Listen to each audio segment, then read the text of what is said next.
Is it hard to give up ejaculating? No, I wouldn't say so.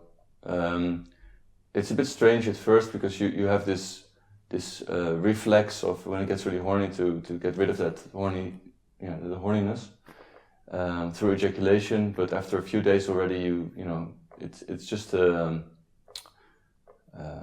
something you need to practice a little bit.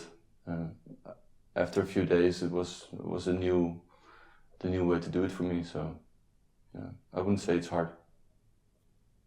Really interesting to see, especially in the first, let's say, a couple of months that I was doing the 21-day challenge, is to, because you get so horny, because your body is so used to releasing that, or ejaculating every day in that orgasm, that my body just, felt, especially the first couple of days, it felt like it wanted to explode.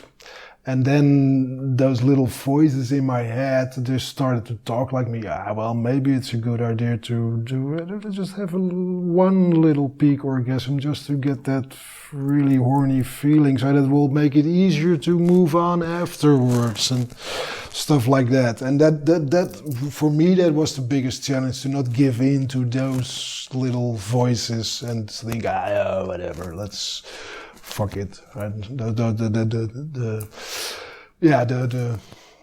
voices that are sort of connected to your addiction, right? That will just make it okay to fail or stuff like that. That was for me the biggest challenge, to keep away from that.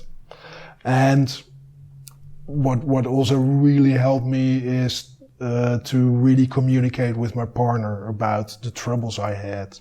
Like, I feel that I'm way too horny and I really feel like I want to have sex with you, but if I do it, I'm quite sure I'm going to have a miss.